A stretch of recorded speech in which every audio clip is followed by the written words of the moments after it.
Ok, eu vou fazer personalidades hoje com mais uma empresária de destaque em Curitiba e também lá fora, Cláudia Kozer. Cláudia, obrigado por teres vindo ao meu programa. Eu que agradeço o teu convite, João.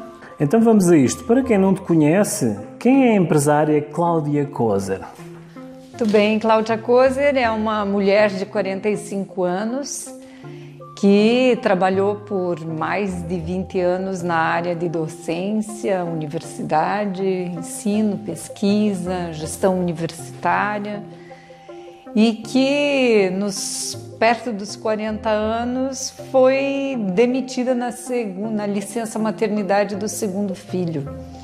E isso foi uma baita virada na vida da gente, porque é também um momento que a gente entende como transição. Acredito que muita gente aos 40 anos tem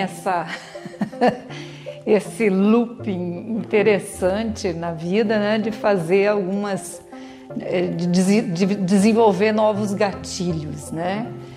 E aí eu comecei então, né, depois dessa área, né, desse meu cotidiano em universidade, pesquisa, ensino, sala de aula, que é algo assim, a educação é algo que sempre me apraz.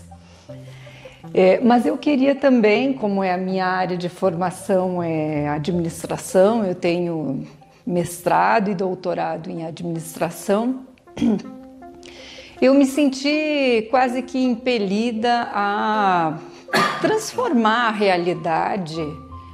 realidade que me inquietava. Sabe aquela frase bem conhecida, né? Seja a mudança que você quer ver no mundo. E aí, por que não, né? Por que não começar, né? E a primeira grande mudança foi essa, de sair do meio universitário, acadêmico, de pesquisa, e ir para um meio empresarial, para um meio do empreendedorismo, da tecnologia, da inovação e naquele mundo VUCA, né? Em constante transformações e tudo mais, porque veja, quando eu fundei a plataforma Nobis, comecei a pensar na plataforma Nobis, estávamos em 2017, então foi todo um trabalho de pesquisa e desenvolvimento, porque era um negócio na área de tecnologia e eu precisava me apropriar dessas coisas novas, e a gente sabe que não é tão fácil assim, né? Então você tem que pegar a sandália da humildade e botar seu diploma de doutorado de ladinho e começar a andar para cá e para acolá, perguntando sobre como é que essa inserção minha nesse setor poderia se dar. E eu aprendi muito com muitas pessoas de diferentes áreas, e essa foi uma das coisas que mais foram decisivas para mim, né? Essa mudança de ambiente, né? Porque quando a gente faz transformações dentro da gente, imediatamente a gente muda o contexto relacional da gente, né? Ele sai de um meio e vai para outro, em que você precisa de muito apoio mútuo, né? Que é o de, eu não tenho muita experiência com isso e eu vou ter que aprender, vou ter que me inserir num ecossistema como principiante mesmo. Você sai de um espaço onde você está num nível muito acima de boa parte do grupo e você entra no outro descalço. E aí surge a plataforma Nobis, né? A Nobis vem de um propósito, né? E às vezes, quando a gente se vê no empreendedorismo, e principalmente mulher, sabe, João? Às vezes a única coisa que a gente tem é um grande sonho. E porque às vezes falta acesso a recursos, né? A escassez é algo que rodeia um empreendedor que começa por necessidade. Que uma coisa é empreendermos porque identificamos uma oportunidade e aí a gente explora, né, explora todas as possibilidades dessa oportunidade com recursos, né, abundantes, quando você explora a oportunidade. Podemos dizer que a Nobis foi uma visão de algo que faltava na sociedade, que tiveste o propósito de criar a Nobis? Com certeza, com certeza. Essa é uma pergunta bem pertinente mesmo, João. Veio desse olhar para a sociedade, identificar que tínhamos, por volta de 2017, 2018, um contingente de pessoas altamente qualificadas que já estavam sem emprego, mas que tinham condições de assumirem a autonomia, né, das suas próprias atividades.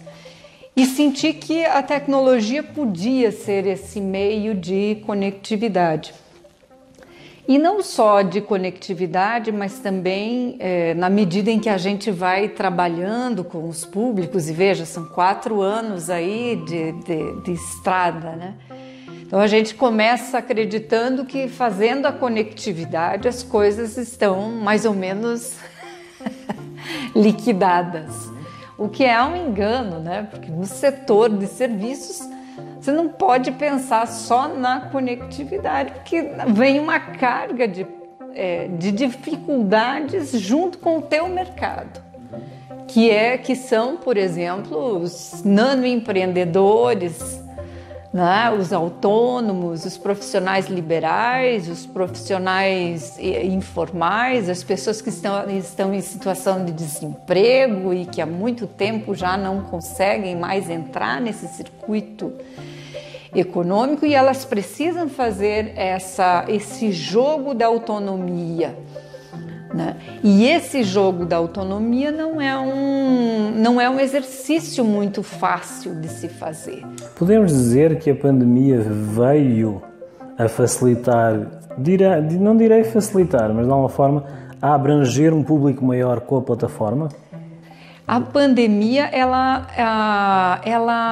acentuou a necessidade da sociedade de olhar para novos formatos de ativação econômica. E o digital ele foi um dos propulsores. A via digital foi o que segurou muita gente de pé, muitos negócios pequenos de pé, né? Então a gente viu na pandemia situações em que se fortaleceu o pequeno, né? O comércio mais localizado. Então, o pequeno comerciante teve que fechar as portas, mas ele teve que entrar no digital, né? E essa entrada digital, ela não é só baixar um app, uma plataforma e daí tá tudo certo. Não, tem uma outra chavinha que é cultural, né? Tecnológica aí, que não é só dessa alfabetização da tecnologia, mas é uma alfabetização de um novo modus operandi nessa via digital. E quem conseguiu entender isso no setor de produtos, os pequenos comerciantes e tudo mais, viu nisso uma oportunidade e aproveitou. Da mesma maneira, o setor de serviços, ele também percebeu que ele podia fazer coisas remotamente, prestar serviços remotamente, só que ele precisava também se qualificar para essa modalidade de oferta, porque o serviço, mesmo que seja um serviço, ele precisa ser produtado. Todo serviço precisa virar um produto, né? Precisa estar dentro de algum script, com alguma precificação, com valoração da hora do teu trabalho. E tudo isso precisa ser previamente pensado, e isso é produtar. Essa é uma das aprendizagens que as pessoas tiveram que fazer junto com a pandemia. Eu estou a sorrir porque, de alguma forma, estás-me a dizer que a Nobis é o reflexo da tua reinvenção. Também. Lá está, ou seja, tu quiseste passar, tu criaste praticamente um legado de um produto que é o reflexo da tua reinvenção. Encaras dessa forma? Também, no início foi muito isso, e dependeu muito disso, porque no início a gente está sozinho, né? E a empresa é eu presa, né? Ela começa assim, toda empresa ela começa na gente, né, no empreendedor, na empreendedora, concedendo vida ali para aquilo, né? E é muito trabalho, e a tua existência, são os teus valores, as tuas principais crenças, teus princípios, teu modus operandi. Depois você vai interagindo com o mercado, com as pessoas, contratando gente para trabalhar junto, e você vai fazendo essa transferência, esse compartilhamento desses valores. Isso vira a tua marca, não é mais só a marca da Cláudia, né? A Nobis hoje tem uma marca que muita gente se reconhece e se identifica, e esse é o barato da coisa, que é quando você percebe que teus funcionários se apropriaram daquilo, que você compartilhou o suficiente, que você tem clientes que torcem pelo teu negócio, que estão juntos, que você vai ampliando o mercado com base nesses valores, então eles vão sendo trabalhados. Hoje a Nobis não é mais só a Cláudia, né?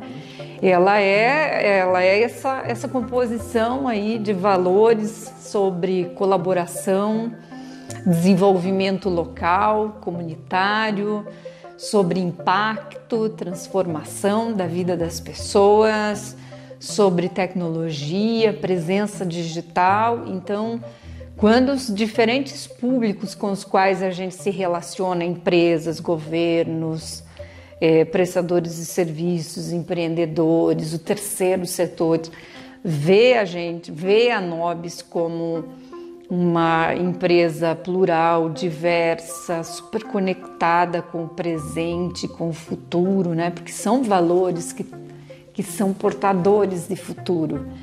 Eu acho que isso faz com que a gente ganhe uma certa velocidade aí, né? Perenidade. Eu vejo a Nobis ao longo do tempo, não só por conta dos clientes e tal, mas principalmente pela conexão de valores que a empresa tem, que a marca tem com os diferentes públicos, né?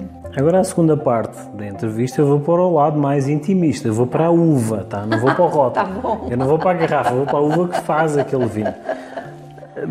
Temos visto, eu sou testemunha, que geralmente o público feminino precisa de alguém que valorize, porque há muita desvalorização, infelizmente, no mercado pelo feminino. É erro crasso. Tu, de alguma forma, tens sido um dos exemplos, tá, para o feminino, não só o feminino, mas no teu caso a tua reinvenção, a cara da Nobis, mas tu tens sido o exemplo para alguém. Todos nós somos, de alguma forma, pouco ou muito, exemplo para alguém. Tu, no caso do feminino, já houve algum elemento feminino ou uma senhora que se virou para ti no particular e disse obrigado por me ajudares a nascer? Já houve uma forma mais simples de te agradecer pessoalmente para tu te sentires valorizada por esse legado? Estás a passar? Sim, é muito engraçado porque no início das coisas a gente precisa de muito apoio, né? E esse apoio vem de outras mulheres e também de homens também, porque a gente precisa pensar que essa nossa diversidade ela é bem necessária.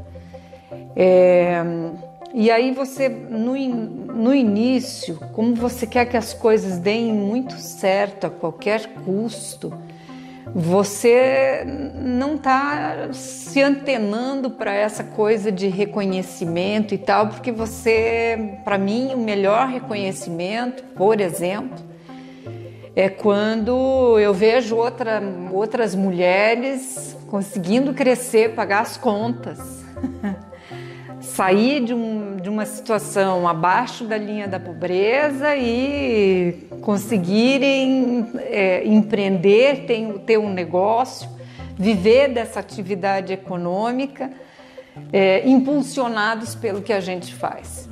E eu recebo muito disso. E isso, para mim, tem o peso de um prêmio internacional com muito mais força, com certeza.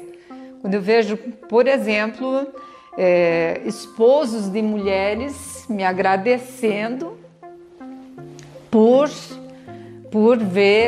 enxergarem nas suas esposas transformações incríveis, né? E isso assim para mim tem uma força muito grande, porque é tudo aquilo que a gente sempre desejou, né? E que demora para você fazer esse giro todo, né? Podemos dizer que arranjaste uma nova forma de ensinar, já que vens dessa plataforma do ensino. Ai, nossa, essa é a parte mais bacana de tudo, que é isso aí mesmo. Tem muita gente que diz que aprende, né, comigo, com essa jornada. Porque eu também sou muito transparente quando as pessoas conversam comigo.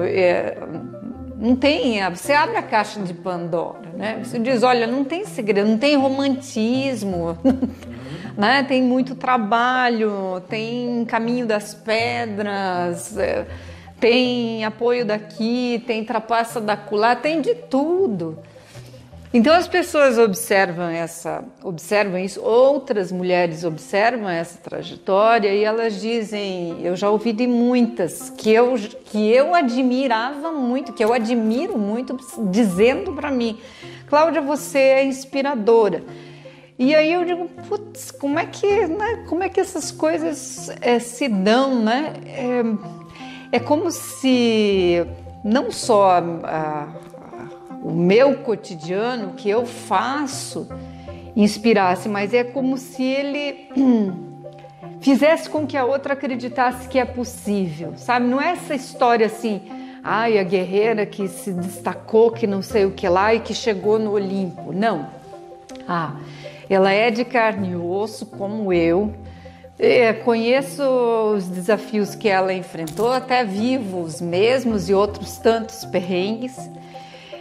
Me identifico com a jornada dela e ao perceber que ela pode, eu acho que também posso. Diz uma coisa. Não é um negócio assim de botar a gente num pedestal para admirar, nossa, olha onde ela chegou e chegou sozinha.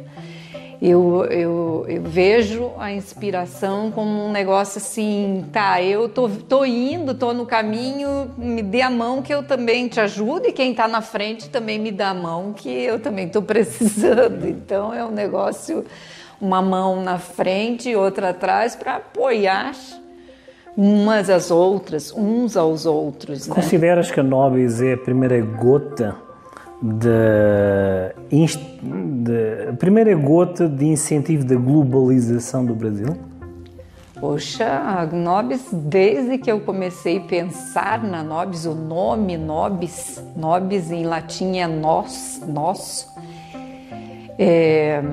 sempre pensei na Nobis globalmente, tanto que escolhi assim a dedo os valores, os princípios e principalmente os códigos da plataforma, de maneira que ela pudesse ser global. Claro que o Brasil tem proporções intercontinentais, mas está muito no nosso radar fazer essa internacionalização, porque a gente vê que esses elementos de colaboração, desenvolvimento local, flexibilidade, apoios mútuos, economias com presença digital e não uma presença digital do digital pelo digital, mas o digital como um ponto, como um meio que conecta, não como um fim em si mesmo, porque às vezes o setor de tecnologia tem essa mania, escalamos,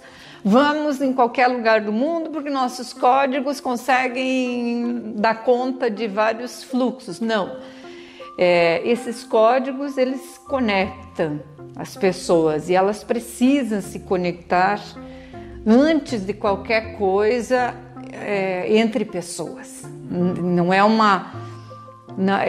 até insisto com as equipes que a gente tem lá, está todo mundo proibido de chamar de usuário. Eu detesto essa palavra. Ela é da área de tecnologia, mas eu não gosto da palavra usuário. Não, cada pessoa aqui tem uma biografia, ela tem uma história, e se você conseguir fazer com que a tecnologia conecte essas biografias, pode dar até uma guerra cibernética. Elas estarão conectadas. Se essa conexão respeitou vínculos de proximidade geográfica, vizinhança do local, se um dia tivermos aí um pane geral, as pessoas continuarão conectadas, porque a tecnologia cumpriu o papel fundamental dela de ser um meio, não um fim em si mesmo. Rompeu a tecnologia, acabaram-se os vínculos e as pessoas não conseguem mais transacionar serviços, se qualificar, conviver de maneira colaborativa, local, né? Eu priorizo muito o local, ser global, sim, mas sempre desenvolvendo com as bases mais estruturadas. E locais, né? Micro-locais. Small is beautiful, né? As pequenas aldeias, né? Elas encontram mecanismos, né? Um ecossistema de sobrevivência, de autossuficiente. Isso. Para finalizar, os dados, os contactos da Cláudia, da nós, vai passar tudo aqui em baixo, mas agora para finalizar eu faço sempre uma pergunta mais intimista, tá? Vou apanhar o gancho, termo brasileiro, tá? Da conectividade. Professora universitária, formada em gestão, mãe, esposa e criadora de uma plataforma que se quer global. O que é que como mortal que tu conheces pela primeira vez lê nos teus olhos? O que vê uma mulher? Não é Mulher Maravilha, não é guerreira, vê uma mulher de carne e osso que decide ir à frente, ir para cima, porque ninguém dá nenhum passo para trás, né? É isso que as pessoas com certeza vão me enxergar. A tua essência? Essa é a minha essência, uma mulher. Eu sou uma mulher, nada além disso. Com todas as qualidades que isso tem, com todos os desafios, com a beleza, com a vulnerabilidade de uma mulher. Mulher como gene criador. Como? Como gene criador, mulher. Sim. Eu sou portadora. Eu me sinto um exemplo? Assim, geradora também de novas oportunidades, né? De coisas novas, de coisas transformadoras. Eu gosto da palavra transformação. Eu gosto da mudança, do que isso tudo traz junto de si, né? Eu sou uma mulher que transforma. E agora, uma frase, ou um livro, ou um texto que de alguma forma te acompanhe diariamente como frase motivacional. Queres partilhar para as mulheres que estão agora a desenvolver, a reinventar-se e a busca de uma nobis na vida delas? Tens alguma frase ou um texto que queiras partilhar como frase motivadora? Tenho várias, né? Never give up. Nunca desista. Desistir é a primeira palavra que eu recomendo tirar do dicionário, né? E é isso, jamais desista. Never give up. Hoje tivemos aqui uma conversa American English with British, termos técnicos, tranquilo, tá? Cláudia, obrigado por teres vindo ao meu programa Uvas e Personalidades. Eu te agradeço. Mais uma uva, mais uma personalidade. Os contactos da Nobis e da Cláudia Cozas vão passar aqui tudo no rodapé, tá? E nós vamos fazer um pequeno intervalo e voltamos já já.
Hi, my name is João Carlos Farraba, and I'm inviting you to see the new project of Maori Incorporated Construction, a new oasis.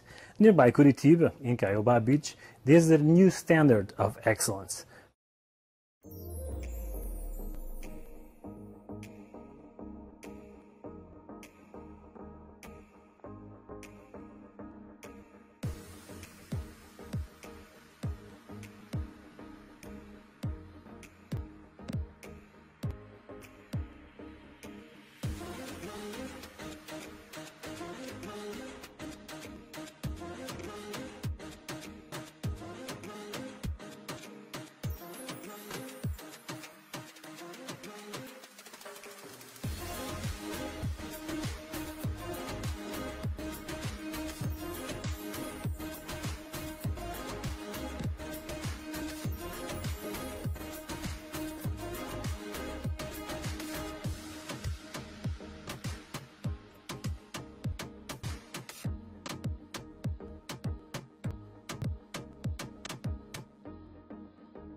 A Buriti Suplementos traz a você um suplemento que veio para revolucionar, o Viva-se Plus. É um único 4 em 1 do mercado, deixando você cada dia mais saudável, fortalecendo o seu sistema imunológico para o combate de doenças, vírus e bactérias. Sucupira, contra artrite, artrose, reumatismo e inflamações em geral. Colágeno tipo 2, contra desgastes nas articulações e melhora a flexibilidade e mobilidade articular. Cloreto de magnésio, fortalece músculos, ossos e nervos.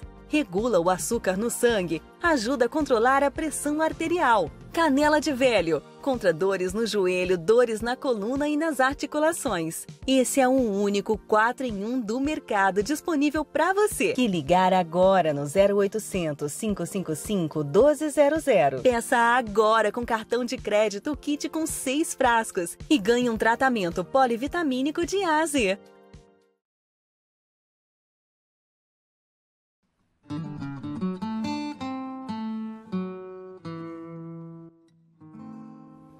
Até hoje vamos falar de mais uma personagem do cinema clássico. Marlon Brando e um Chianti. Qual é a relação dos dois? The Godfather. Temos um grande filme que é O Padrinho ou O Grande Chefão, como se diz aqui no Brasil. Al Pacino e Marlon Brando foram duas figuras principais do desenrolar desta história. Que drama mais italiano do que americano se poderia desenrolar sem a tipicidade do italiano? Diz que a personagem, lá está Marlon Brando, numa das frases que diz que mais vermelho que o vinho, sou o sangue. E finaliza numa das cenas com a tipicidade de uma mesa tipicamente italiana. O spaghetti com almôndegas e o seu Chianti. Chianti, um vinho típico italiano que se vê nos filmes com aquela referência de cesta de base. Mas, mantendo sempre a cultura italiana dentro e fora de casa, um dos sinais mais típicos italianos é a mesa e o seu spaghetti com o seu Chianti. Lá está. Marlon Brando e Al Pacino, duas referências italianas no filme e passando a cultura italiana para fora das cenas. Mais uma história. Estas histórias e outras, mais, de outras personagens, no meu YouTube, João Carlos Farrapa, de Uvas e Personalidades. Acompanhem e, como eu costumo dizer, mais uma garrafa, cada garrafa, uma história. Não percam então o próximo episódio.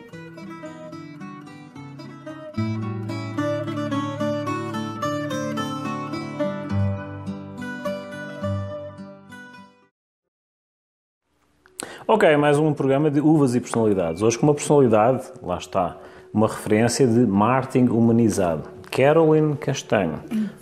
Obrigado por teres vindo ao meu programa, Caroline. Obrigada. Explica-me uma coisa, para quem não te conhece, que é difícil, tá? Assim, quem é Caroline Castanho? Caroline Castanho é uma pessoa comum, apaixonada por pessoas.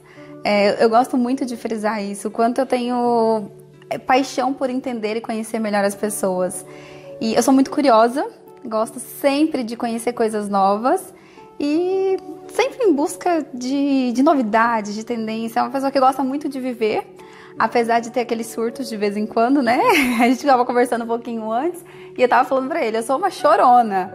Então, eu acho que essa é a Caroline, assim, tem muito amor por pessoas, pela vida e por aprender mais. Como é que surgiu essa questão de quereres aproximar o empresário do funcionário? Como é que tu chegaste a ver esse lapso onde tu pudesses encaixar com esse diferencial? É engraçado, a gente sempre comenta assim, as pessoas no meio do empreendedorismo comentam muito que, geralmente, quando a gente decide criar algo, é porque já sentimos aquilo na pele. E eu trabalhei dentro de empresas onde eu sofria mesmo na pele essa questão de nunca ser ouvida pelo meu gestor, de não ser entendida, às vezes não estar no cargo que eu tinha habilidades e ele não percebia. Então isso gerava uma frustração que fazia com que, vou fazer só meu trabalho aqui normal e ponto final.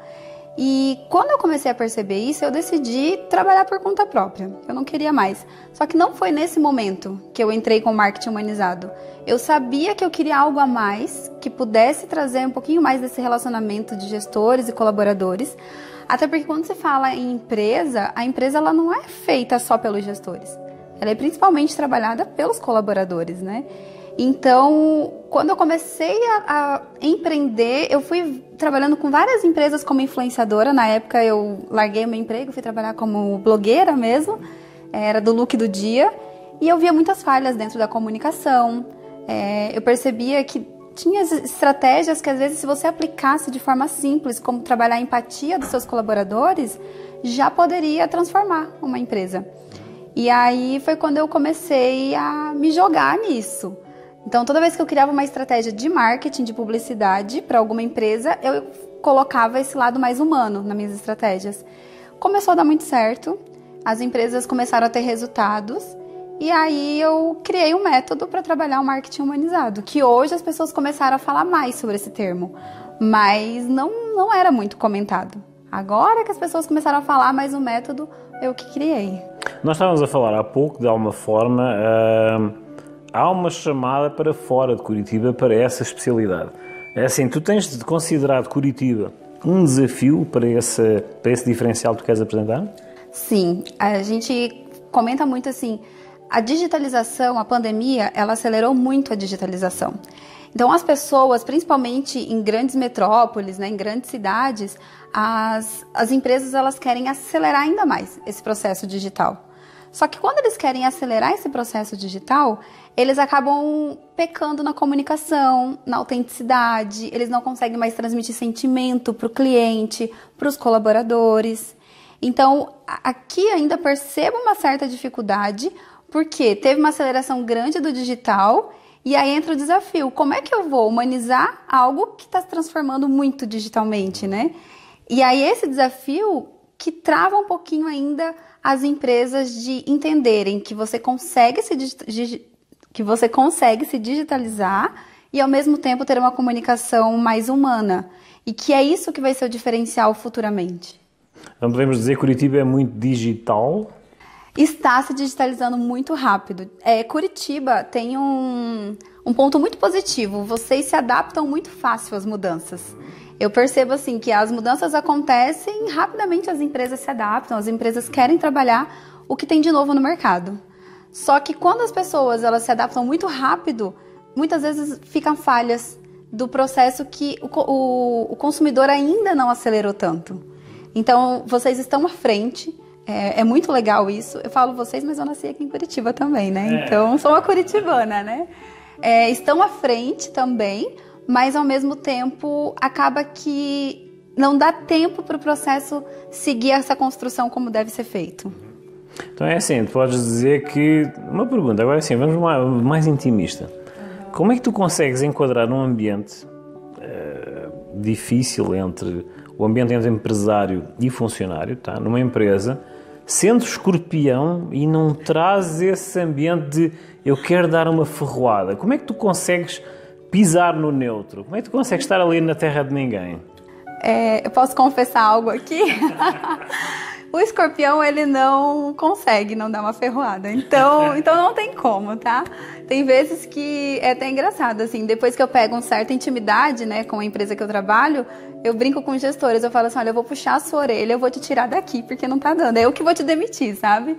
Mas a gente precisa, é que assim, quando você se coloca como um dos pilares da humanização, é o relacionamento, e dentro do relacionamento a gente fala muito da empatia, estar ali junto com os colaboradores, sentir o que eles eu sinto o que eles estão sentindo, né? Eu já senti o que eles estão sentindo hoje, porque eu já fui uma colaboradora. E hoje, estando na pele também de uma gestora, a gente consegue entender um pouquinho a dor de cada um. E o processo de humanização, essa consultoria que eu faço dentro das empresas, primeiro eu fico muito próximo a todos os colaboradores. Então o processo ele passa por ouvir todos. Geralmente a gente ouve por setores. Eu vivencio um pouquinho do que eles estão vivendo, de como é o trabalho deles. Eu gosto de falar assim, eu trabalho em todas as empresas, porque eu gosto de estar lá dentro. Eu gosto muito de trabalhar com o que eles trabalham, fazer o que eles fazem, para depois levar essas falhas para o gestor. Então, quando eu chego a levar essas falhas para eles, e eu entendo o lado do gestor também, acaba que eu já sei a dor do colaborador e sei o porquê que o gestor não está conseguindo atender essa demanda. Então, é mais fácil de encontrar uma solução. Se eu ficasse somente trabalhando com os gestores ali, em cima, só no administrativo, eu não ia sentir o que o colaborador sente. Então, essa questão de ouvir o seu colaborador, ouvir o seu cliente, muitas vezes eu me torno cliente de quem eu atendo. E depois também estar ao lado dos gestores é o que faz com que a comunicação fique mais neutra. Tu usas bastante o Instagram. Como é que tu utilizaste esse caminho das pedras para que as empresas chegassem até ti? Então, como eu comecei como influenciadora, né? Eu comecei como blogueira, falando de look do dia. E aí eu percebi que não era. Não gosto muito de me arrumar, mas não era o que eu queria pra mim. Logo depois, eu vou contar um pouquinho dessa trajetória, então. Logo depois, eu abri uma agência de influenciadores digitais, porque eu sentia a necessidade de ter alguém falando de mim, me vendendo para as marcas, e não tinha isso. Então, eu abri uma agência de influenciadores. Quando eu abri essa agência, eu comecei a trabalhar muito com ego. Desculpa os influenciadores, mas nesse meio tem os que são maravilhosos, tem alguns que acabam tendo um pouquinho mais de ego. Esse mundo da fama, né, ele traz isso. E aí eu falei, não, como escorpiã, não dá pra mim, eu vou brigar com todos eles, eu vou dizer, você senta lá que não é seu momento. Dá a ferroada. Vou dar a ferroada, né? Então eu não ia conseguir ter equilíbrio. E aí eu passei a ideia pra frente, uma empresa comprou essa ideia. E quando eu comecei a trabalhar mesmo com marketing foi quando eu me encontrei. As pessoas já me conheciam pelos trabalhos de blogueira, porque como blogueira eu criava as ideias e vendia as ideias, eu não vendia a Carolyn blogueira. Então, toda vez que eu ia trabalhar com uma empresa, eu dizia assim pra ela, olha, eu fiz esse projeto pra você. Eu vou dar o exemplo da Philco. Eu trabalhei com a Philco uma vez, eu tinha só 7 mil seguidores na época, e a Philco uma empresa gigante. E aí eu lembro que eu pensei, como que eu vou conseguir que a Philco monte toda a minha casa? Né? Com 7 mil seguidores, eles não precisam de mim, eles têm aí uma visibilidade gigantesca. Então eu criei um projeto de marketing e falei, ó, tá aqui, eu posso entregar isso aqui pra vocês. A menina nova, que eu tinha 18 anos, acabou de casar, quer montar a sua casa e quer buscar um diferencial. O diferencial é a Philco. Mandei pra eles todo o projeto pronto. No outro dia eles me responderam e eles montaram toda a minha casa. Então assim, uma menina com 18 anos, só 7 mil seguidores, sem relevância nenhuma, entre aspas, no mercado ainda, já deu uma ideia que deu resultado, ali eu me senti, sou super confiante, né? E isso é em Curitiba? Isso, eu morava em Santa Catarina, mas a Philco foi aqui. Eu vim para Curitiba, inclusive. Eu vim aqui para um evento deles, conheci o pessoal do marketing, foi incrível, assim. Então, eu sempre tive visão. Essa visão de não ser só a Carolyn, querer ser a Carolyn que trabalhava trazendo outras ideias, foi o que foi me diferenciando. Hoje, as pessoas já conhecem porque eu comecei a participar muito de eventos corporativos. Eu sempre gostei, desde novinha, de estar do lado das pessoas mais velhas. Eu nunca me encaixei nas meninas da minha idade, sabe? E gosto delas. Tenho amigas da minha idade, assim. Tenho muitas amigas empreendedoras que eu admiro muito. Mas eu sempre quis estar com as pessoas que já estavam lá, sabe? Porque eu sempre me imaginei lá. O lá, pra mim, ainda não chegou, vai chegar. Mas eu acho que esse foi o diferencial, foi ter essa visão e querer estar sempre com quem era muito mais do que eu, para que eu pudesse aprender. Ou seja, uma pergunta que eu ia fazer a ela é assim, como é que surgiu o clique? Ela já explicou tudo. Mas uma coisa, de alguma forma nós somos exemplo ou influência para alguém. Diz-me uma coisa, quem é que tu puxaste um exemplo ou quem é que tu possas dar um exemplo que já foi ou já sofreu uma influência do teu know-how? Alguém que, olha, ele faz umas perguntas assim. Nós queremos conhecer a Carolyn. Então, é até meio, eu diria assim, eu comentei com você, né, que fizeram uma pergunta, eu dei uma entrevista para uma revista e depois até vou te mostrar. Tem uma pergunta exatamente assim, quem é a sua maior influência? Em quem você se inspira? E eu falo para as pessoas, não entendam como um tom de arrogância, sabe? Mas eu não tenho uma pessoa assim que eu diga, essa daqui é a minha maior inspiração. Eu sempre comento muito que quando eu era criança, eu era de uma religião onde a gente saía de casa em casa para falar da Bíblia. Então, eu acho que o meu amor por pessoas veio daí, porque eu amava fazer esse trabalho voluntário, sabe? Era um trabalho de casa em casa, falando da Bíblia, ensinar as pessoas. E quando eu via, muitas pessoas a gente até ensinava a ler. Então, quando eu via, assim, a pessoa tendo resultado do que eu estava ensinando para ela, aquilo, falando assim, já me enche o coração, sabe? Então, eu acho que a minha vontade de continuar nesse caminho veio da religião que eu pertencia. mas uma influência, assim, eu acho que é muito difícil. Ou seja, não encontraste ninguém ainda. É difícil, eu acredito que seja difícil. Mas não encontraste ainda nenhum jovem ou jovem empreendedora que dissesse assim, obrigado por me teres aberto os olhos.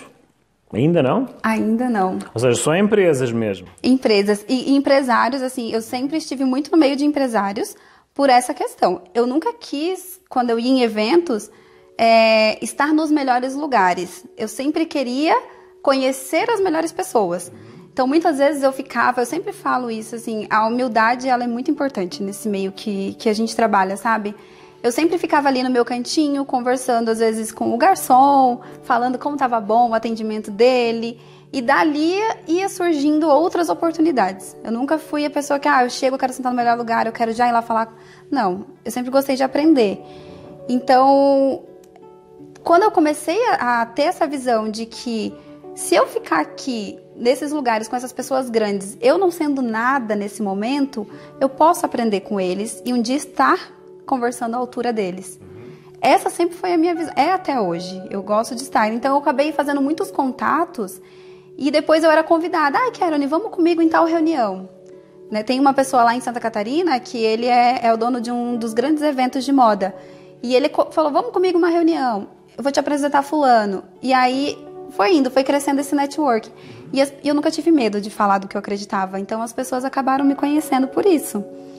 Então, assim, hoje eu tenho um network muito, muito gostoso de trabalhar, sabe? Por trás, no off.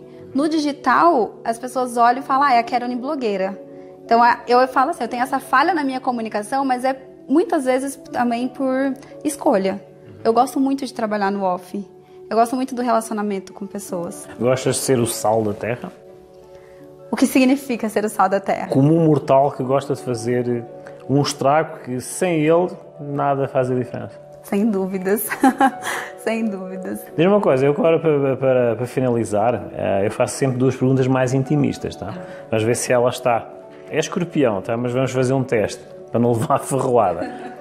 Há uma frase ou algum livro que ainda hoje tu tenhas de cabeceira que te diga assim, isto motiva-me todos os dias? O que motiva o meu trabalho principalmente. Hoje eu estou muito na minha área profissional, eu estou muito focada nisso. Área pessoal, vamos dar um spoiler aqui, gente, tá terrível. A área pessoal que eu digo de relacionamento de amor ali, ó.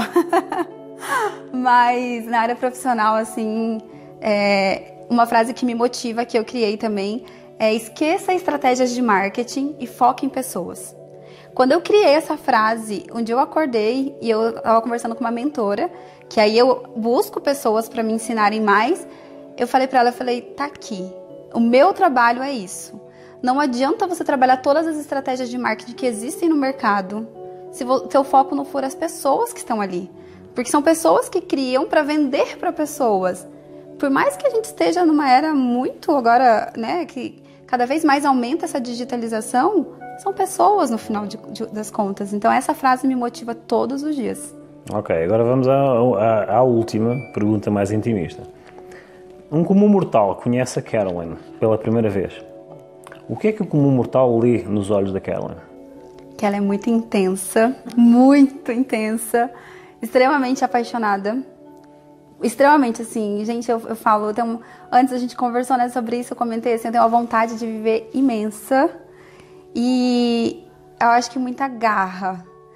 Não sei se eu posso comentar aqui, mas eu passei por um processo de depressão muito grande, de ficar na cama e não levantar nem para tomar banho, assim, sabe? Não tinha ânimo. Então, quando você passa por isso, você nunca mais quer chegar nesse fundo, né? Por questões de infância, que foi muito difícil a minha infância. Então, quando você se vê onde você estava e você vê que você passou por isso com muita dor, mas você está aqui hoje, eu acho que não tem nada mais que te motive, assim, sabe? Que é uma luta constante. É uma luta constante. Todo dia tem perrengues, todos os dias tem desafios. Mas aí quando você percebe todo o caminho, você fala, não tenho mais como desistir, sabe? É continuar. Estávamos a falar nos bastidores com a Caroline, e assim, uma das situações que eu adequei a personalidade da Caroline, assim, em meia dúzia de palavras, foi um espumante brute. tá? Ou seja, subtileza do champanhe, mas tem aquela personalidade que...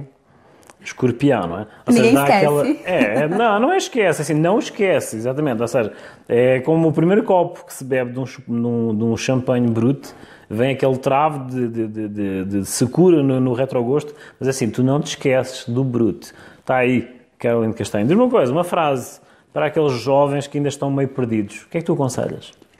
Olha, a gente vai sempre estar perdido, sempre, porque ainda mais se você quer empreender, é um caminho que te abre muitas possibilidades.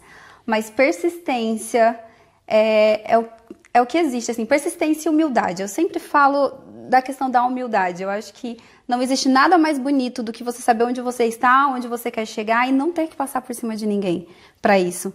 Então, persistência e humildade é o principal para você que quer empreender, quer chegar no seu sonho, não desistir e saber que, assim, tem muitos desafios, mas a jornada ela é muito gostosa. Espumante brut e método champanoise. Roda, roda, roda, mas quando sai a rolha, preparem-se. Carolina, obrigado por teres vindo ao meu programa. Tá? Obrigada. Assim, as tuas redes sociais vão passar todas aqui, em baixo.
Uvas e personalidades, eu estou aqui com o Belo, na bodega do Tchê. Espaço Tchê Bodega. Espaço Tchê Bodega, tá? É assim que se come no sul do Brasil. Belo, diz-me lá, como é que se confecciona estas janelas? Dá um pouco de trabalho, amigo João, dá um pouco de trabalho. Assim, estamos aqui desde as 5 da manhã, colocando a costela aqui para sair. Isso é costela fogo de chão, que a gente chama, né? Durante a semana a gente tem que correr atrás de muita lenha. Hoje aqui foi usado 4 metros de lenha. E daí põe aqui 5, 6 horas de fogo para ficar desse jeito. Não pode apressar demais e nem pode deixar muito distante também. Senão ela não fica boa. Assim ela fica maciazinha, esfolando no osso. É assim Então, que faz. como eu costumo dizer, é um estrago enorme. Isso. É um grande estrago. Verdade. Queres mandar uma mensagem? Uvas e personalidades, faça que nem o amigo João, vem aqui conferir para ver como que é verdade. É um estrago. Pessoal, é assim que se come no sul do Brasil. Costela de chão, chamou isto de janelas. Muito apetite e o pessoal come bem, não é? E o ambiente é este.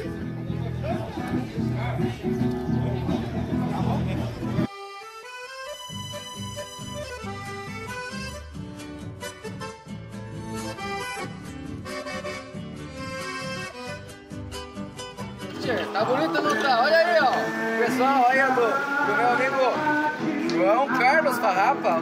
Já pediu aí uma gravação no vídeo. Olha aqui a costela, coisa mais linda do Civete. Que tal vocês irem conhecer o Espaço Tchê Bodega aqui na rua Quênia 442, no centro de Pinhais. Esse é especial pro pessoal do canal Uvas e Personalidades. Vocês mesmo, eu tô falando com vocês. Uvas e Personalidades, muito obrigado pela companhia aí. Vem pra cá conhecer o Espaço Tchê Bodega, comer uma costela fogo de chão. Buena por demais. Tem até o amigo Darwin aqui, o amigo Darwin. Conhece vocês, hein? Aí, tchê, ó. Que tal? Mandando um abraço especial pra vocês, ó. Um abraço de 3 voltas e meia. Vem pra cá, tomar um chopp, tomar uma cerveja gelada, ou refrigerante, pra quem não bebe bebida alcoólica, né? E comer essa costela fogo de chão. Uvas e Personalidades, muito obrigado. Vem pra cá, Rua Quênia 442, no centro de Pinhais. Passa! A Purity Suplementos traz a você um suplemento que veio para revolucionar, o Viva-C Plus. É um único 4 em 1 do mercado, deixando você cada dia mais saudável, fortalecendo o seu sistema imunológico para o combate de doenças, vírus e bactérias. Sucupira, contra artrite, artrose, reumatismo e inflamações em geral. Colágeno tipo 2, contra desgastes nas articulações e melhora a flexibilidade e mobilidade articular. Cloreto de magnésio, fortalece músculos, ossos e nervos. Regula o açúcar no sangue, ajuda a controlar a pressão arterial. Canela de velho, contra dores no joelho, dores na coluna e nas articulações. Esse é um único 4 em 1 do mercado disponível para você. Que ligar agora no 0800 555 1200. Peça agora com cartão de crédito o kit com 6 frascos e ganhe um tratamento polivitamínico de A a Z.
Alors, est-ce que vous voulez voir une petite excellence française et européenne ici, à Curitiba? Venez voir Maison Lumière, d'après Maori Construction. La différence, exigence et la qualité française et européenne ici, à Curitiba. Les informations ils sont ici, dessous, avec le numéro et le contact, mais c'est ma suggestion. Venez voir un petit peu de France ici, à Curitiba.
Hoje temos, lá está, vamos voltar ao Chile, tá? Mas com uma pequena diferenciação, que aqueles que poucos que possam conhecer a diversidade desta uva vão ver que há uma diferenciação perante este rótulo. Este rótulo tem a referência de El Otro, tá? Cabernet Sauvignon 2019. El Otro, se formos a fazer tradução à regra do rótulo, não quer dizer o outro sujeito, absolutamente. O significado que a vinícola Pedregal quis dar foi o outro assunto. Mas porquê o outro assunto? O que é há diferente o outro assunto com o Cabernet Sauvignon? Há um pequeno diferencial que a vinícola Pedregal pôs neste vinho. Estamos a falar de uma estrutura de 13 graus de álcool. Então assim, estamos a falar de uma estrutura já preparada para ter esta indução de grau alcoólico perante um vinho que vai ser muito interessante, tá? Propõe-se muitas vezes esta estrutura de vinho a carnes vermelhas, correto? Mas é uma estrutura de álcool que vocês podem ver nos Tanat, nos Syrah, nos Malbec, e pondo aqui no Cabernet Sauvignon vocês vão ver que vai ser esse outro assunto do qual se vai falar, que não é usual um vinho com esta uva de Cabernet Sauvignon ter 13 graus. Geralmente é 11 12, 12,5, 13 graus, vocês vão ver que realmente o outro assunto da vinícola Pedregal se destacou bem através deste rótulo. Outro diferencial deste outro assunto é um vinho que, mesmo com 13 graus, é proposto também para aqueles pequenos petiscos, aquelas pequenas entradas. O salaminho, os queijos fundidos, queijos moles, queijos meia cura. Vai ser um vinho que vai casar muito bem perante essas harmonizações e pode ser aconselhado exatamente com esse outro assunto que é a graduação alcoólica de praticamente o Malbec. Como veem, assim, aproxima-se do Malbec e é uma estrutura muito interessante para esta uva que é a Cabernet Sauvignon. É assim esse outro assunto do qual se quer falar. Geralmente propõe antepastos, tá? Estas situações de antepastos, queijo meia cura, queijos moles, algumas entradas estruturadas, mas também vai muito bem casar com carnes vermelhas, pastas, massas, exatamente, porque vai ter aquela estrutura de mineralização, tá? Que vai dar aquele tempero, como eu costumo dizer, perante uma proteína. Geralmente estamos a falar que vai puxar tons de pimenta preta, sem qualquer tipo de dúvida, tá? Toque de baunilha, tá? Vai haver aquele toque de torrado, mas muito, muito acentuado. Poderá ser aquele diferenciado de café pimenta preta no palato, no final da língua, o qual se quer bem diferenciar. Estrutura de álcool, volto a referenciar, é uma estrutura muito interessante para esta uva que se quer de acidez mediana e que vai manter todas essas características, mas com um grau de álcool um pouco acima, o que não vai fazer qualquer tipo de alteração nesta uva, tendo essa identificação de acidez mediana.